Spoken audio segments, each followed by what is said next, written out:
नमस्कार दोस्तों, स्वागत है आपका डीजीएस क्लासेस में। तो बच्चों, आज का टॉपिक आप देख ही रहे हैं, बायोमॉलिक्यूल्स। कुछ दिनों से इंतजार था इस टॉपिक का, because of a physical classes भी और other things have been started. तो थोड़ा सा विलंब हुआ, बट कोई नहीं, देर आए दुरुस्त आए। शुरू करते हैं बायोमॉलिक्यूल, बहुत इंपॉर्टेंट टॉपिक। तो आज का सेशन पहले मैं ये क्लियर कर दूं, क्योंकि मैं हमेशा से अगेंस्ट हूं 30 मिनट्स में टॉपिक कीजिए, मजाक नहीं है। यहां पर आज मैं आपको बता रहा हूं बायोमॉलिक्यूल्स में क्या क्या चीजें पढ़नी है, कैसे पढ़नी है। उनमें से कुछ चीजों को समझाऊंगा जो कि आपके बोर्ड के हिसाब से जरूरी हैं। तारिक ने मुझे कहा था और बच्चों ने मुझे बोला कि मुझे ये वीडियो डालना है। तो बायोमॉलिक्यूल के लिए मैं डाल रहा हूं। अगर आप चाहते हैं डिटेल बायोमॉलिक्यूल पढ़ें आप पूरा अपने हिसाब से, तो मैं उसको और ले लूंगा। डेट शीट आ चुकी है सीबीएसई वाले बच्चों की, सो उनके लिए वो चाहते हैं तो चैप्टर डिटेल में हो सकता है, कोई ऐसी बड़ी बात नहीं है। सो आइए बायोमॉलिक्यूल शुरू करते हैं। बच्चों, नाम ही बता रहा है, बायोमॉलिक्यूल्स यानी ऐसे मॉलिक्यूल जो बायोलॉजिकली इंपॉर्टेंट हैं। अरे भाई आपकी पूरी जो बायोलॉजी की अगर बात की जाए, आपका जो शरीर है, जो ह्यूमन बॉडी है, वो उसकी केमिस्ट्री ही बहुत क्लियर होनी जरूरी है। क्योंकि एक्चुअली में देखा जाए तो केमिकल रिएक्शंस हो रही हैं, क्वाड्रिलियन रिएक्शंस चल रही हैं। अबाउट सम फ्यू मिनट्स के अंदर अगर हम बात करें तो उन सभी रिएक्शंस, उन मॉलिक्यूल्स के बारे में बात करेंगे। हमारी बॉडी जो बनी है उसमें कुछ हैं बल्क एलिमेंट और कुछ हैं ट्रेस एलिमेंट। बल्क एलिमेंट क्या होते हैं? जिससे पूरी बॉडी बनी है, ज्यादा मात्रा में चाहिए बल्क। कहते नहीं बॉडी बनाओगे तो बल्क बनाओगे। लीन मास, बल्क मतलब अरे ये बतिस्ता टाइप बॉडी भाई साहब, और लीन मतलब बिल्कुल स्लिम ट्रिम टाइप की बॉडी, थोड़ा सा मतलब बहुत पतला भी नहीं, बढ़िया कट वाली। अपनी नहीं है, टेंशन नहीं, देखो है ना। तो मुद्दा यहां पर बच्चों ये है कि ट्रेस एलिमेंट और बल्क एलिमेंट, आइए जरा समझते हैं। तो आज का सेशन शुरू करते हुए ट्रेस एलिमेंट बल्क एलिमेंट के साथ, अगर मैं ध्यान से सोचूं तो बल्क एलिमेंट कौन है? बल्क एलिमेंट जो हमारी बॉडी का बल्क बनाते हैं, बल्क एलिमेंट कौन है? यस, बल्क एलिमेंट कौन है? कौन मतलब CHON। These are bulk elements, क्योंकि ये हमारी बॉडी का बल्क बनाते हैं। और ट्रेस कौन से हो जाएंगे बेटा? फ्लोरीन, क्लोरीन, सोडियम, पोटेशियम, फलाने ढिमकाने, ये सारे जो हैं, बाकी सारे जो चाहिए ये सारे हैं ट्रेस एलिमेंट्स। अब एनसीईआरटी के हिसाब से अगर चलें, आपकी एनसीईआरटी जो हमें कह रही है बायोमॉलिक्यूल के अंदर, तो वो ये कहती है कि भैया देखो, ग्रोथ हो रही है, सब कुछ हो रही है, उसके साथ साथ कुछ मॉलिक्यूल चाहिए। और इसने इंपॉर्टेंट तरीके से कौन कौन से बायोमॉलिक्यूल्स की बात करी है। Number 1 carbohydrates, number 2 proteins, vitamins, nucleic acid. प्रमुखता से इन चार की बात हुई है बच्चों। इसके बाद फैट्स भी होते हैं, ठीक है। और इसके बाद अगर देखें तो मिनरल्स की बात हो सकती है, वाटर की बात हो सकती है, वो भी बहुत इंपॉर्टेंट एक आपकी लाइफ के लिए जरूरी है। बट बायोमॉलिक्यूल चैप्टर जो केमिस्ट्री में है उसमें इनकी बात की गई है। और सबसे पहले बात करेंगे कार्बोहाइड्रेट्स की। देखो, कार्बोहाइड्रेट्स की जब बात करते हो तो एक जरा चीज समझना, यहां पर क्या क्या है। कार्बोहाइड्रेट की बच्चों बात करते हो तो नाम में ही है, कार्बन होगा, हाइड्रेट की बात हो रही है यानी पानी जैसा भी कुछ होगा। तो इसका जनरल फॉर्मूला क्या होता है जरा ये देखिए। और जनरल फॉर्मूले से ही बहुत कुछ मालूम पड़ जाता है। ये है बच्चे CnH2nON। वाह क्या बात है! अरे CnH2ON, इसके फॉर्मूले में ही पानी छुपा है। तो जनरली इन्हें वाटर सॉल्युबल होना चाहिए। अरे अंदर ही पानी है, पानी ही पानी है, देखा। तो ये यहां पर देखें इस तरीके से। बट अगर हम इसकी क्लासिफिकेशन जब करेंगे तो समझ में आएगा सारे वाटर सॉल्युबल नहीं है। तो बच्चे, अब ये तो हमारा कार्बोहाइड्रेट हुआ। जनरली हम देखें तो एनर्जी सोर्स है ये। फिजिकल क्लासिफिकेशन की जब बात करते हो, मतलब classification based on physical properties, तो दो पार्ट में डिवाइड कर लेते हो, one is sugar, the another one is non sugar. Sugar क्या होते हैं बेटा? Sweet in taste. Non sugar होते हैं नॉन स्वीट इन टेस्ट। नाम ही है शुगर भैया, मीठे, और ये सॉल्युबल इन वाटर, तो ये नहीं होंगे। बस ये फिजिकल प्रॉपर्टीज पे तो हमने इस तरह कर लिया। केमिकल प्रॉपर्टी पे इसका क्लासिफिकेशन बड़ा मस्त है, देखिए जरा। Monosaccharides,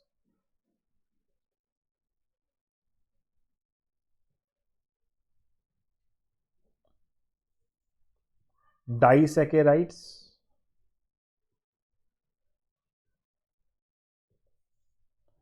oligosaccharides, then polysaccharides.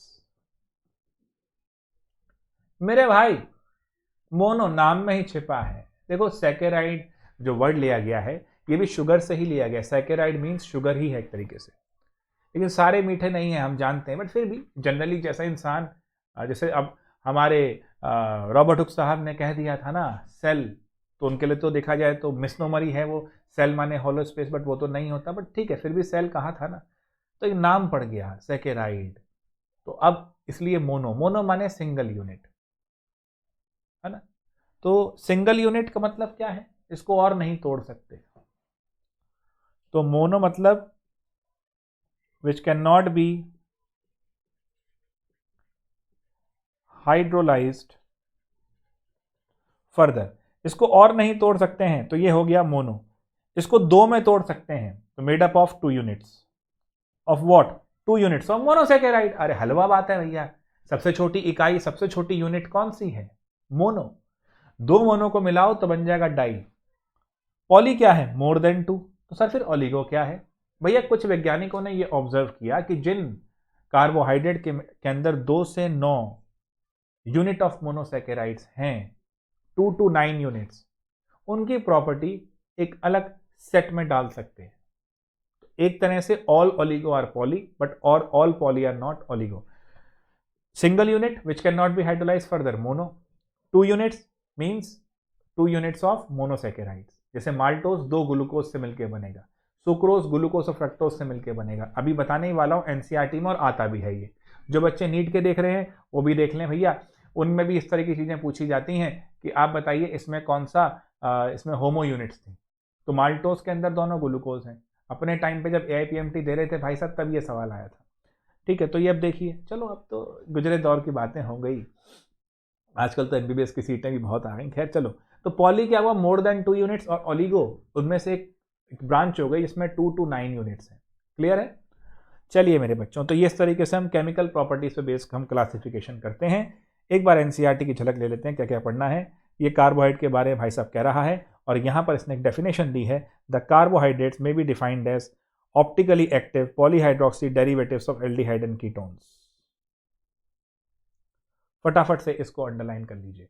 तो कार्बोहाइड्रेट क्या है? जो ऑप्टिकली एक्टिव है polyhydroxy derivatives of aldehyde and ketones. क्योंकि यार अभी जब आप देखेंगे C6H12O6, जिसे आप ग्लूकोज भी कह देते हैं, एक साहब थे फिटिक बेयर, उन्होंने एक मॉडल चिपकाया कि यहां लगाओ एल्डिहाइड, नीचे लगाओ एल्कोहल, और यहां पर लगा दो OH H ऐसे करके नीचे, तो ऐसे बहुत सारे OH ग्रुप लग जाएंगे, तो पॉलीहाइड्रोक्सी, है ना। तो इसलिए इसका मतलब है पॉलीहाइड्रोक्सी एल्डिहाइड और ketones. Optically active chiral centre है इसके अंदर। ठीक है जी, तो ये डेफिनेशन याद रखनी है। अब देखो मोनो ओलिगो पॉली, ठीक है, 2 to 10 आ गया, यानी 9 यूनिट्स तक है पर्टिकुलरली, बट ठीक है एनसीईआरटी 10 कह रहा है, वैसे 9 यूनिट तक है। Depending upon the number of monosaccharide on hydrolysis, the most common are disaccharide. तो डाइसैकेराइड को ओलिगो में डाल रखा है, वैसे आप अलग कैटेगरी भी इसकी ले लें, वो ज़्यादा बेटर है। पॉलीसैकेराइड क्या है? लार्ज नंबर ऑफ मोनोसैकेराइड, तभी तो पॉली है भाई साहब। ठीक है, अब देखो जरा, प्रिपरेशन ऑफ ग्लूकोज। एनसीईआरटी में जो ग्लूकोज के जैसे ये देखा है सुक्रोज, यानी कि जो हम चीनी नहीं खाते यार घर में, वो सुक्रोज है। अब अगर ध्यान से देखो तो सुक्रोज किससे बना होता है? सुक्रोज एक डाइसैकेराइड है जो बना होता है ग्लूकोज प्लस फ्रक्टोज से। ध्यान रखना, ग्लूकोज और फ्रक्टोज दोनों का फॉर्मूला C6H12O6। ये एल्डोहेक्सोज है,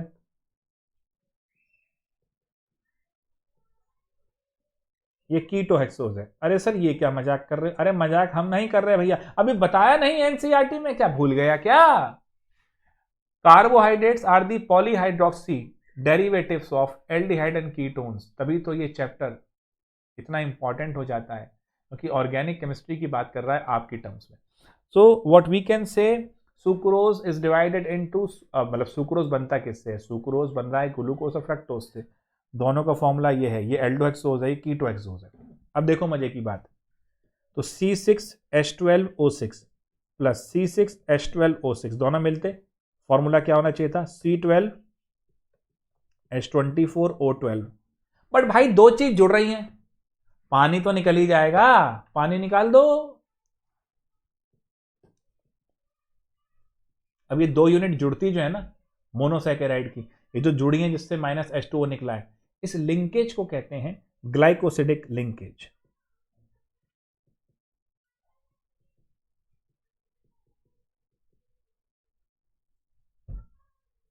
ठीक है मेरे दोस्त, तो वो लिंकेज जिससे दो मोनोसैकेराइड यूनिट जुड़ेंगी वो ग्लाइकोसिडिक लिंकेज हो गई।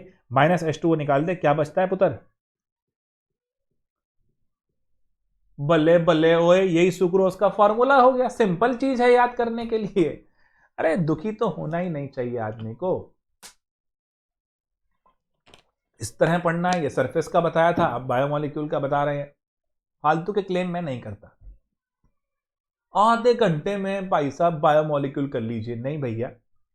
आधे घंटे में अगर बायोमोलिक्यूल वाकई में हो रहा होता तो दुनिया पागल थी। हम पागल हैं जो 2-2 साल पढ़ा रहे हैं। ठीक है, इस तरह की गलतफहमी में ना पढ़ो, लगन से पढ़ाई करो। आधे घंटे में रिवीजन नहीं हो सकता गुरु। अगर सही मायने में रिवीजन कोई करे तो भी उसको कायदे से 1.5-2 घंटे बैठ के, जब चैप्टर पहले पढ़ रखा है तब भी अगर रिवीजन करने बैठ रहे हो तो एक बार लिख के जरूर देखना। यही गलतियां होती हैं जिस वजह से आपकी परेशानी बढ़ जाती है। This session is to guide you how you can study. I am telling you this all you have to study, and वहां पर मैं एक ब्रिज बना रहा हूं थोड़ा सा कॉन्सेप्चुअली, ताकि आप चीजें लिंक कर पाओ। This is what you need to understand. So glycosidic linkage मैंने यहाँ क्लियर करा कि जो बॉन्ड हम कह रहे हैं जिससे दो मोनोसैकेराइड यूनिट जुड़ रही हैं, that is a glycosidic linkage. So बच्चे ये सुक्रोज जिस तरह होता हुआ एनसीईआरटी में देखेंगे तो अब वही आ रहा है। देखो स्ट्रक्चर ऑफ ग्लूकोज, जैसे मैंने बोला ये आ रहा है यहाँ पर CHO। अब ये रिएक्शंस बेटा बहुत जरूरी हैं जो ये सारी एनसीईआरटी में लिखी हुई हैं। जैसे HI में हीट करा तो सारा आपका OH ऑक्सीजन सब हट गया, एक तरह से रिड्यूस कर दिया आपने। ठीक है, ऑर्गेनिक में आपको वैसे भी मैंने चैनल पे भी डाला हुआ है किस तरीके से ये HI काम करता है। अब देखो ये हाइड्रोक्सल अमाइन से हो रही है, याद है अगर यहाँ डबल बॉन्ड O होगा, डबल बॉन्ड O होगा और ये NH2 है तो N वाला H2 और इसका O निकाल दो। देखो जरा, ये पीछे सारा मोहल्ला लगा हुआ है और यहां पर आ गया NH2 OH, ये H2O निकाल और ये जोड़ दो। ऑर्गेनिक में करते हो ना, हाइड्रोक्सिल अमाइन की बात करो, ऑक्साइन बना रहे हो, ये हाइड्रोक्सिल अमाइन है, ऑक्साइन बनाते हो, वही चीज तो यहां हुई है। क्लियर है? देखो जरा ध्यान से, इससे ये हुआ है। ठीक है, और अगर SCN डाला है, साइनोहाइड्रिन है बाबा, न्यूक्लियोफिलिक एडिशन। अब ये मत कहना सर साइनोहाइड्रिन नहीं आता, ऑर्गेनिक के सेशन में बता भी रखा है मैंने आपको, इस चैनल पे ही बता रखा है, कन्वर्जन में भी। अरे यार देखो कुछ नहीं, all reactions are acid base, बार बार बताया है। इस पे प्लस है, इस पे माइनस है, ये इस पे अटैक करेगा। क्यों ओ पे अटैक क्यों नहीं हो रहा भैया? सी पे स्लाइट पॉजिटिव चार्ज है, ओ पे अगर हम देखें इस डबल बॉन्ड के आपस में खींचतान की वजह से नेगेटिव है, बट ओ पे इतनी जल्दी आप अटैक नहीं कर सकते तो ओ ना चाहे। और मैंने ये भी समझा रखा है, करा के देख लो, स्टेबिलिटी पता लग जाएगी। तो यहां पर O माइनस हुआ, यहां साइनाइड हुआ, यहां H हुआ। याद है साइनोहाइड्रिन बनते थे और पहला अटैक न्यूक्लियोफाइल की तरफ से गया है, तो nucleophilic addition very simple to understand. Organic का ही सिद्धांत है, दोनों रिएक्शन होती हुई बायोमोलिक्यूल के लिए भी जरूरी है। अब देखो बेटा, अगर सिर्फ एल्डिहाइड ऑक्सीडाइज हो जाए तो ग्लूकोनिक, ऊपर वाला और नीचे वाला दोनों हो जाए तो सैकरिक एसिड होता है। ठीक है, अभी आएगा ये भी। तो ग्लूकोनिक हुआ, Br2 वाटर से आपने ऑक्सीडाइज करा, एल्डिहाइड कार्बोक्सिलिक में चला गया, तो ये आपका बेसिकली ग्लूकोनिक एसिड। देखो अनहाइड्राइड डाले हैं, अनहाइड्राइड को H चाहिए, ये जो OH है इस OH के पास H है, तो 4 अनहाइड्राइड इसका H लेके चले गए। अरे सिंपल है ना भैया। देखो अब आप कहेंगे सर नीचे वाले का, ये भी गया है देखो, यानी जहां जहां था OH लेके भाग गया। ये OH थे भाई साहब, अनहाइड्राइड बाबू आए।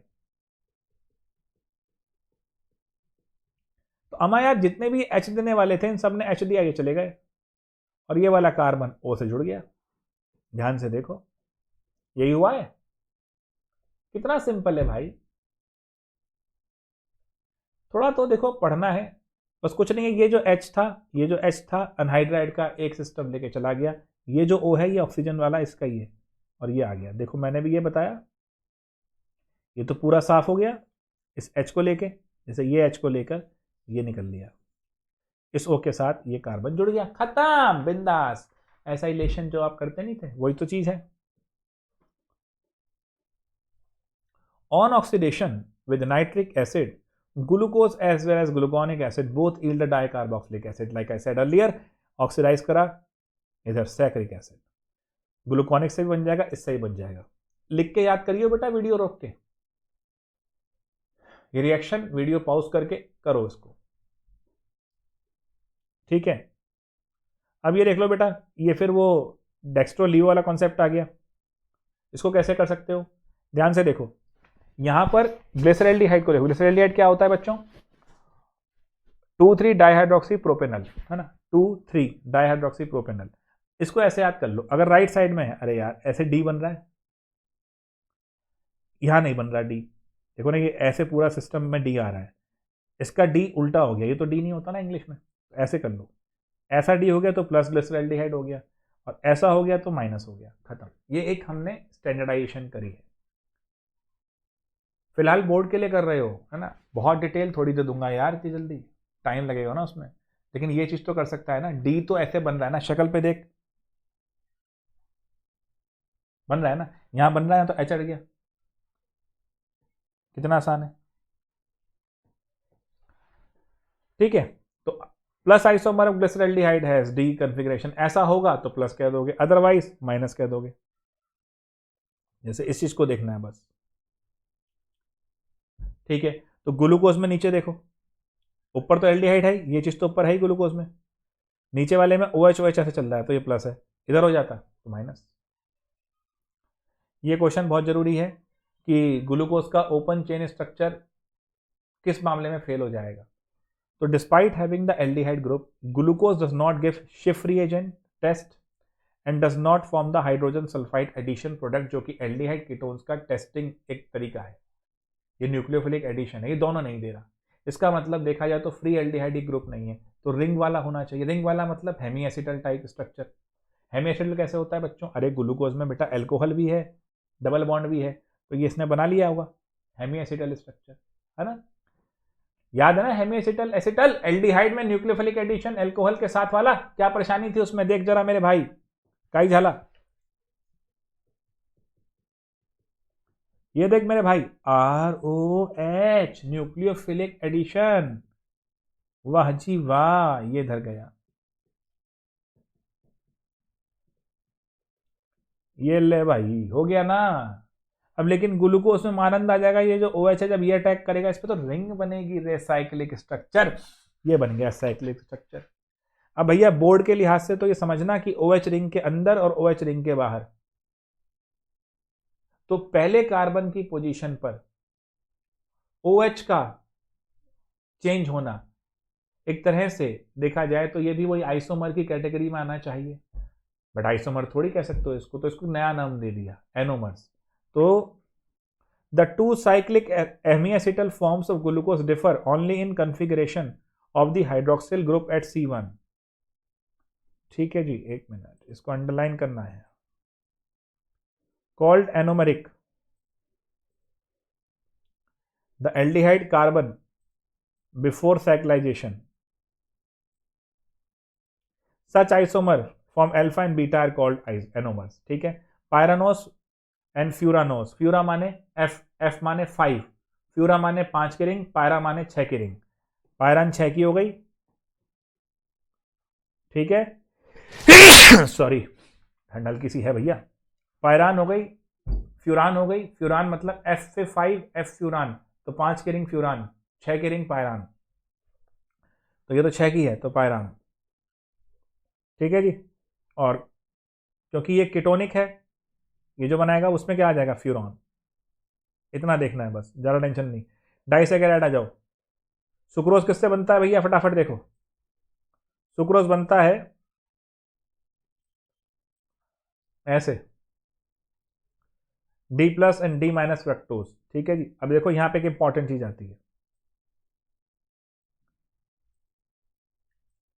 सुक्रोज को जब हम क्या करते हैं, सुक्रोज को जब हम भैया पानी में डालते हैं तो सुक्रोज बाबू जो है हमारे, वो तो डाइसैकेराइड है, पानी में डाला। अभी हमने क्या बताया लेक्चर के स्टार्ट में कि अगर आप मोनोसैकेराइड को पानी में डालते हैं वो नहीं टूटता, डाइसैकेराइड को डालते हैं 2 यूनिट में टूटता है। तो जब आपने सुक्रोज को पानी में डाला तो वो 2 यूनिट में ब्रेक कर जाएगा। जब वो 2 यूनिट में ब्रेक कर गया यानी सुक्रोज और ग्लूकोज में, तो अब क्या होगा, सुक्रोज वैसे डेक्स्ट्रोरोटेटरी है ना, लेकिन जब इसको पानी में डाला तो ग्लूकोज तो डेक्स्ट्रोरोटेटरी है बट फ्रक्टोज लीवोरोटेटरी है। अब देखना, sucrose is dextrorotatory but after hydrolysis gives dextrorotatory glucose and levorotatory fructose, DL system. अगर नहीं आता है कोई दिक्कत नहीं है, इस चैनल पे मैंने बता भी रखा है, अगर नहीं समझ में आता है मुझे बताना, मैं समझा दूंगा, लेकिन अभी बोर्ड के लिहाज से तो ये चल जाएगा डीएल सिस्टम। अरे ऐसा मान लो ना, सुक्रोज राइट में भेजता है प्लेन पोलराइज लाइट को, पानी में डाला तो बन गया ग्लूकोज और फ्रक्टोज। अब ग्लूकोज तो डेक्स्ट्रोरोटेटरी है परंतु फ्रक्टोज लीवोरोटेटरी है। अब क्या होता है, जो लीवोरोटेशन सुक्रोज का है वो ज्यादा है, तभी देखो -92.4, माइनस प्लस का मतलब डायरेक्शन से, वो राइट में कर रहा है वो प्लस हो गया, वो लेफ्ट में कर रहा है वो माइनस हो गया। तो फ्रक्टोज का -92.4, ग्लूकोज का +52.5, तो वो अपनी तरफ 52.5 से खींच रहा है, वो अपनी तरफ 92.4 से खींच रहा है, ज़्यादा कहाँ खींच जाएगा, लीवो की तरफ। तो बड़ी सीधी सी बात है, सुक्रोज को जब पानी में डाला, सुक्रोज पहले क्या था, डेक्स्ट्रोरोटेटरी, जब पानी में डाला तो वो ग्लूकोज और फ्रक्टोज में टूट गया, क्लियर। अब फ्रक्टोज है लीवोरोटेटरी, ग्लूकोज है डेक्स्ट्रोरोटेटरी, लेकिन उसका इफेक्ट ज़्यादा है फ्रक्टोज का, तो सॉल्यूशन फाइनली क्या हो जाएगा, लीवोरोटेटरी। तो अब सुक्रोज को जब डाला था, डालने से पहले वो था डेक्स्ट्रो, जब डाल दिया डालने के बाद हो गया लीवो, तो इन्वर्जन हो गया, that is why sucrose is known as invert sugar, clear है। चलिए ऐसे ही ग्लूकोज को जब आप, अगला आ गया माल्टोज। माल्टोज क्या है बेटा, माल्टोज इज कंपोज्ड ऑफ 2, और कहां से कहां लिंक होता है ये भी जरूरी है जानना, कहां से कहां लिंक होता है ये जानना जरूरी है कंपटीशन के लिए, बनता किन 2 यूनिट से जानना जरूरी है बोर्ड के लिए। दोनों बनता है ग्लूकोज से, और इसको कह देते हैं माल्टोज, जैसे मैंने कहा था होमो, मेरे टाइम पे ये ऑल इंडिया पीएमटी में भी आया था, ठीक है। ये जो लिंकेज देख रहे हैं यही है आपकी ग्लाइकोसिडिक लिंकेज। लैक्टोज किससे बनेगा बेटा, लैक्टोज मिल्क शुगर है, फ्रक्टोज फ्रूट शुगर है, ठीक है। तो ये बनता है beta D galactose and beta D glucose. चलो जी, ठीक है, लिंकेज ध्यान रख लेना, फिर कह रहा हूं, पॉलीसेकेराइड स्टार्च और सेलुलोज।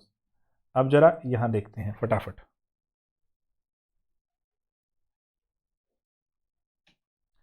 देखो जनरल फॉर्मूला बताया था कार्बोहाइड्रेट का मैंने, ये रहा CxH2O CnH2n वाला, शुगर और saccharide optically active polyhydroxy aldehyde और कीटोन्स, क्लासिफिकेशन रिड्यूसिंग और नॉन रिड्यूसिंग, ये एनसीईआरटी में डायरेक्ट नहीं दिख रही थी, है लेकिन आपको मालूम होना चाहिए। रिड्यूसिंग क्या है, फ्री एल्डिहाइडिक और कीटोनिक ग्रुप होने चाहिए। अब ये रिड्यूसिंग शुगर है तो क्यूप्रिक को क्यूप्रस में कर देंगे। Reduce falling solution in Tollens, reducing है ना। देखो टॉलेंस और फैलिंग हम जानते हैं, ध्यान से सुनना मेरी बात, टॉलेंस और फैलिंग वीक ऑक्सीडाइजिंग एजेंट है। क्या है, वीक ऑक्सीडाइजिंग एजेंट। तो सामने वाले को ऑक्सीडाइज करेंगे, खुद क्या होंगे, रिड्यूस, खत्म। Maltose and lactose do not have free aldehydic और कीटोनिक ग्रुप, है ना, do not reduce falling in this example sucrose, sucrose को छोड़ के मोस्टली जो है वो हैं reducing.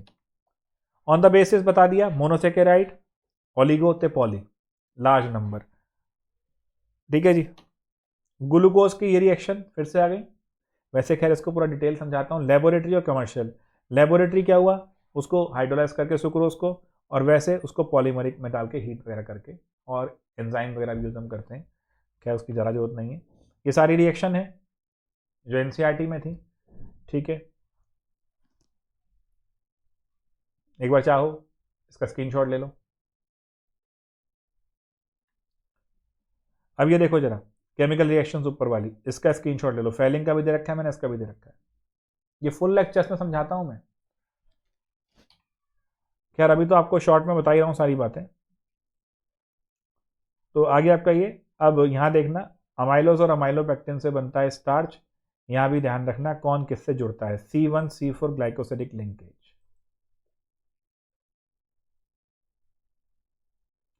Amylopectin is insoluble in water and about 80 to 85% of starch, इसलिए स्टार्च को पानी में डिसॉल्व करना मुश्किल हो गया।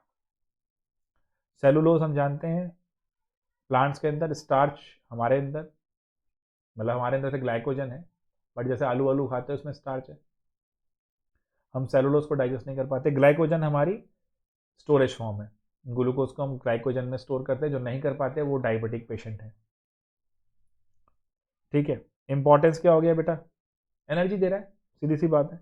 स्टोर्ड फॉर्म है energy, cheap source of energy है, मतलब easily available, easily digestible, easily absorbable. ठीक है जी, तो कार्बोहाइड्रेट हो गए। अब आ जाओ फटाफट प्रोटीन्स के लिए बात करते हैं। Proteins are the polymeric structure of amino acids, यानी अमीनो एसिड जो है ना वो उनकी फंडामेंटल यूनिट है जो उनको बनाते हैं, बिल्डिंग ब्लॉक्स हैं। प्रोटीन हमारी बॉडी के बिल्डिंग ब्लॉक्स हैं और अमीनो एसिड उनके। अमीनो एसिड क्या हुए, अमाइन ग्रुप भी है, अमीनो ग्रुप भी है और कार्बोक्सिलिक ग्रुप भी है। जैसे कि ये पानी में डालोगे तो ये अपना H छोड़ेगा एसिडिक नेचर के लिए, और ये ले लेगा प्रोटॉन, छोड़ेगा ये प्रोटॉन ले लेगा ये, तो ये एसिडिक पार्ट, ये बेसिक पार्ट। वैसे समझना मुश्किल है, ऐसे समझ लो इसको। ठीक है, ये जो पोजीशन है अल्फा पोजीशन पे आप चेंज कर सकते हो इस आर को। अब अमीनो एसिड दो टाइप के हो गए, एसेंशियल और नॉन एसेंशियल। वैसे तो न्यूट्रल, एसिडिक और बेसिक भी होते हैं क्लासिफिकेशन में। दैट डिपेंड्स कि क्या कंपोनेंट है, कौन ज़्यादा एक्टिव है, मतलब एसिडिक पार्ट ज़्यादा है या बेसिक पार्ट ज़्यादा है। उस हिसाब से एसिडिक ज़्यादा होगा तो एसिडिक अमीनो एसिड, बेसिक ज़्यादा होगा तो बेसिक, बट और दोनों बराबर होंगे न्यूट्रल। बट सबसे ज़रूरी है इसकी क्लासिफिकेशन जो आपके आनी आनी है, वो है essential and non essential amino acids.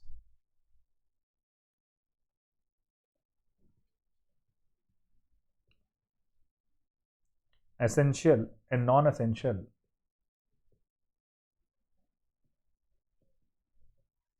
Amino acids. भाई एक बात बताओ भाई, तुम्हें किस चीज की जरूरत होती है जो तुम्हारे पास ना हो? तुम्हें किस चीज की जरूरत है जो तुम्हारे पास ना हो? इंसान को जब तक कोई चीज नहीं मिलती तब तक वो उसकी जरूरत महसूस करता है, यही उसका इश्क है। एक बार उसको वो चीज हासिल हो जाए दोस्तों, फिर उसकी कदर नहीं रहती। ये इंसानी फितरत है। अब अमीनो एसिड हमारी बॉडी में भी बन जाते हैं, जो बन जाते हैं, जो हमारी बॉडी बना लेती है, उसे हम कह देंगे नॉन एसेंशियल। वाह रे वाह इंसान, जो मिल गया तेरे को वो तेरे लिए नॉन एसेंशियल। तो बॉडी जिसको बना ले वो नॉन एसेंशियल अमीनो एसिड, जो ना बना पाए खाने के साथ चाहिए वो एसेंशियल अमीनो एसिड। डन है मेरी बात? So what you can say, essential are those which can be synthesized in our body, non-essential are those which cannot, non-essential are those which cannot, sorry, non-essential are those which can be synthesized by our body, essential are those which cannot be synthesized our body, which need to be supplied from outside. So non-essential, ठीक है। अब देखो यहां पर एक तो ये चीज देखो, equal number of amino and carboxylic group makes it neutral, more number of amino than carboxylic makes it basic, and more number of carboxyl than amino is makes it acidic. मैंने कहा था ना, अरे भाई दोनों बराबर हो न्यूट्रल, अमीनो ज्यादा हो बेसिक, कार्बोक्सिलिक ग्रुप ज्यादा हो एसिडिक। दूसरा है जो बॉडी में बन जाएं वो नॉन एसेंशियल, जो ना बने वो एसेंशियल। खत्म। अब देखो एसेंशियल को एस्टेरिस्क से मार्क कर रहा हुआ है। Valine, leucine, isoleucine, arginine, lysine, threonine, ये सारा। अब इसको अपने तरीके से याद कर सकते हो, ठीक है। मैंने तो उसको HP ट्रांसपोर्ट करके याद करा था, सारे लिख लेना। देखो बच्चे कहते हैं सर याद कैसे करें, अरे बेटा एसेंशियल याद कर ले, वो ऑप्शन में वही तरह से पूछेगा कि ये एसेंशियल है कि नॉन एसेंशियल, तूने एसेंशियल याद कर लिए, वो कम है तो बाकी सारे क्या होंगे, नॉन एसेंशियल। सिंपल स्ट्रैटेजी है, इनके पहले पहले वर्ड लिखो। मैंने हिमाचल प्रदेश ट्रांसपोर्ट करके याद किया था, ऐसे आप भी कर सकते हो। नहीं होगा तो बता देना, नेक्स्ट क्लास में समझा दूंगा कैसे याद करना है, बट एक बार ट्राई जरूर करना। पहले ही दिन ट्रिक मत मांगा करो, कुछ करने की आदत खत्म हो जाएगी। मेहनत करो, लड़ना सीखो। मैं बिल्कुल डिस्करेज करता हूं, आइए ट्रिक सीखते हैं, बर्बाद कर दे लौंडे को। पहले ही दिन ट्रिक नहीं भैया, सब्जेक्ट को तो देखो, मेहनत तो कर। ट्रिक सीख के तो नंबर ले भी आएगा तो क्या उखाड़ लेगा बे, आगे तो तेरा फ्यूचर ही नहीं है। अब मशीन लर्निंग आ रही है, AI आ रहा है, अगर तुझे सोचना नहीं आया तो तुझे कुछ नहीं आया। तो इससे बेटर तो मत ही कर, पहले खुद मेहनत कर, सर फोड़, तब कुछ कर पाएगा। ठीक है। अब देख मजे की बात, होता क्या है, पानी में जब इसने H+ दे दिया और इस पे चला गया तो अब N पे क्या हो गया प्लस, और O पे क्या हो गया माइनस। एक ही स्पीशीज पे प्लस और माइनस दोनों आ गए, इसको बोलते हैं ज्विटर आयन। ठीक है, देखो ये लैंग्वेज NCERT की रखो। In aqueous solution, the carboxylic group can lose a proton and amino group can accept a proton, giving rise to a dipolar ion known as Zwitter ion. This neutral but contains both positive and negative charges. Clear है बेटा? Structure of protein देखो। अब इसमें आते हैं, देखो हमने क्या बोला, बड़ी सीधी बात। यहां पर इसका CONH बॉन्ड बन रहा है, क्यों? यहां से एक H हटा दो, यहां से एक OH हटा दो, H2O बाहर हो गया और ये लिंकेज हो गई। इसे कहते हैं पेप्टाइड लिंकेज। ये बनाते हैं पॉलीपेप्टाइड। क्या बना दिया इन्होंने? पॉलीपेप्टाइड। जैसे वहां पर था कार्बोहाइड्रेट में ग्लाइकोसिडिक लिंकेज, यहां पर है पेप्टाइड लिंकेज। यानी दो अमीनो एसिड जब जुड़ते हैं तो जो बॉन्ड बनता है उसे कहा जाता है पेप्टाइड लिंकेज। अब ऐसे बहुत सारे पेप्टाइड बॉन्ड होंगे, जब ऐसे बहुत सारे पेप्टाइड बॉन्ड होंगे तो इसे कहेंगे पॉलीपेप्टाइड। क्या बोलेंगे बेटा? पॉलीपेप्टाइड। ध्यान रखना, पॉलीपेप्टाइड एक खास तरह की कन्फर्मेशन में आता है, याद है ना, 11th में पढ़े थे कन्फर्मर्स। तो एक खास तरह की कन्फर्मेशन में आता है, तभी वो फंक्शनल होता है और तभी उसे प्रोटीन कहते हैं। अगर वो खास तरह की कन्फर्मेशन में नहीं आया तो पॉलीपेप्टाइड तो वो है बट प्रोटीन नहीं है। आप सभी जो हैं साइंस के स्टूडेंट हैं, लेकिन कामयाब तब होंगे एक खास तरह की जब कन्फर्मेशन में आएंगे। अगर नहीं आए तो आप कामयाब नहीं होंगे, ट्रिक सीखते रहोगे तो कामयाब नहीं होगे। यानी परेशानी झेलने की एक सिचुएशन में आ जाओगे तो सक्सेसफुल होना सीख जाओगे। एक खास कन्फर्मेशन में जब आओगे तभी प्रोटीन कहलाओगे, वरना पॉलीपेप्टाइड हो। So all proteins are polypeptide, ये क्वेश्चन आएगा कंपटीशन में। All proteins are polypeptide but all polypeptides are not proteins. Mind it, मेहनत करो बच्चों। अब आइए जरा फटाफट। सो अमीनो ग्रुप जब जुड़ते हैं तो एक डाइपेप्टाइड हो गया, ठीक है, और जब बहुत सारे हो गए तो पॉलीपेप्टाइड। अब यहीं लिखा हुआ है a polypeptide with more than 100 amino acid residue is called a protein. अब NCERT खुद कंफ्यूज है, इस बात को लिख नहीं पा रहा है कि भाई ज्यादा होने चाहिए, कम वाले भी हो सकते हैं।